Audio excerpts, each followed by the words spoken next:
Assalamualaikum warahmatullahi wabarakatuh. Saya sedang ada di pesantren Al-Munawwarah di Brondong, Lamongan. Hari ini kita akan ngajarin, mementori anak-anak kelas 6 di sini bagaimana mereka membuat kultum 5 menit untuk di YouTube. Membuat konten untuk kultum di YouTube memang salah satu variasi dari konten yang bisa kita lakukan, kita berikan untuk di YouTube kita. Itu selain dari kegiatan santri, kegiatan organisasi, berita-berita. Nah, salah satu konten yang bisa kita masukkan kalau kita di lembaga pendidikan itu adalah kultum. Kuliah 7 menit, tapi kalau di YouTube 5 menit aja deh. Saya akan memberi tips tentang bagaimana sih kita membuat konten untuk kultum di YouTube kita. Ada beberapa hal yang penting. Yang pertama, isi materinya dulu. Yang kedua, cara tampilnya di depan kamera. Yang ketiga, bagaimana menjadwalkan untuk penayangannya di YouTube kita. Yang pertama, tentu adalah materinya. Saya selalu biasanya itu ada 3 hal kalau tentang materi ini ya. Yang pertama itu adalah what. Yang kedua itu adalah why. Dan yang ketiga adalah how. Jadi materi apa saja, garis besarnya, kerangkanya 3 hal ini. What itu adalah isinya, definisinya apa, tentang pengertiannya apa. Dan dalil-dalilnya jangan lupa, karena kita ini kultum, maka dalil Al-Quran atau Al-Hadis, nah ini ada di what ini. Yang kedua adalah why. Why ini mengapa? Mengapa pentingnya tema ini dan apa manfaatnya buat kita semuanya. Ini adalah why. Dan yang ketiga ini adalah how. How ini bagaimana cara implementasinya, bagaimana cara kita mengerjakan hal itu di masyarakat. Nah, 3 hal ini kita kasih contoh ya.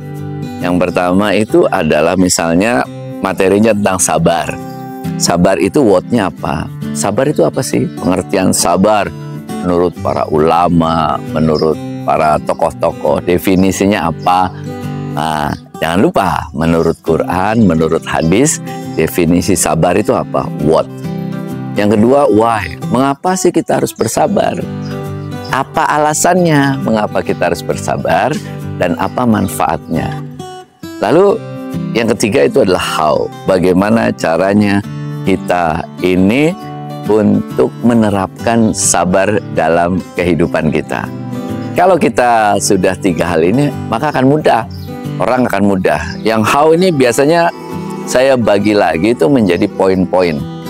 Kalau nggak 3 poin, 5 poin. Bagaimana sih cara menerapkan sabar dalam hidup kita? 1, misalnya ya, kalau ada musibah, sabar. 2, kalau kita terpuruk, tetap berjuang. 3, bangkit dari keterpurukan, tetap berusaha dengan sangat keras. 4, tetap berusaha. 5, tetap berpegang kepada Allah. Misalnya seperti itu. Jadi poin-poin itu akan membuat audiens kita itu mudah untuk menangkap. Jadi kalau tentang materi 3 hal yang harus kita ada pada materi itu. 1 itu adalah what. Yang kedua itu adalah why. Yang ketiga adalah how. What, definisi, pengertian, dan dalil-dalil. Why, manfaatnya apa. Terus alasannya mengapa kita harus melakukan itu. Dan how, bagaimana cara kita melakukannya. Nah, kalau kita sudah, materinya sudah ada, yang selanjutnya itu adalah cara kita tampil di depan kamera. Tampil di depan kamera, buatlah secara natural. Tangan kita, wajah kita, terus kemudian dress code kita, karena kita ini tampil kultum, pakai kopiah lah ya, koko, sorban kalau perlu. Jadi kita tampil secara natural, tampil secara alamiah, sehingga lebih enak untuk dilihat. Dan jangan lupa, 5 menit kira-kira ya. 5 menit kira-kira, pembukaannya jangan terlalu panjang.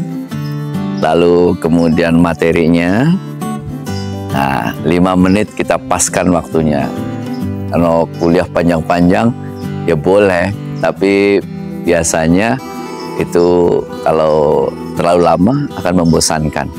Jadi YouTube kira-kira 5 lah, kultum 5-10 menit. Nah, itu akan membuat kultum kita menjadi lebih menarik. Karena itu pastikan betul bahwa isinya itu padat, ya, isinya itu bisa kemudian cepat kemudian ditangkap oleh pembaca. Dan terakhir itu adalah menjadwalkannya. Jadwalkan misalnya seminggu sekali deh. Jadi untuk kultum ini seminggu sekali, misalnya hari Senin atau hari Kamis atau hari Jumat. Kalau di pondok-pondok seperti di Al-Munawwaroh ini yang saya mentorin hari ini, itu kita buat misalnya kelas 6-nya ada 20 orang. Maka kita jadwalkan setiap hari Jumat akan keluar satu kultum tuh. Nah, saya kalau kelas 6 biasa kan khutbah Jumat. Nah, kalau sekarang ditambah itu bagus sekali. Kalau mereka dilatih untuk bagaimana bisa berbicara di depan kamera, terus bagaimana kemudian mereka tampil di depan kamera, dilihat oleh orang tua, dilihat oleh masyarakat. Oh, tentu akan sangat membanggakan orang tua mereka. Dan ini sekaligus latihan buat mereka bagaimana berceramah tidak hanya di depan umum, tapi juga berceramah di depan kamera. Yang itu sekarang sudah saatnya buat anak-anak milenial dan zilenial ya, sekarang ini itu tampil di depan kamera. Maka latihan buat kelas 6 terutama ya. Latihan buat kelas 6 setiap minggu satu orang tampil di YouTube ya, untuk bagaimana ceramah konten kultum 7 menit sehingga variasi yang ada di YouTube kita bisa bertambah. Ada kegiatan lembaga, ada berita-berita, dan satu lagi tambahan untuk konten di YouTube kita itu adalah kultum dari para siswa, kultum dari para santri. Tentu akan menjadi satu pilihan yang juga menarik. Mudah-mudahan bermanfaat ya, mudah-mudahan bermanfaat. Yuk kita sama-sama ramaikan jagat maya kita, jagat YouTube kita dengan apa? Dengan konten-konten yang berkualitas. Salam anjada wajada. Assalamualaikum warahmatullahi wabarakatuh.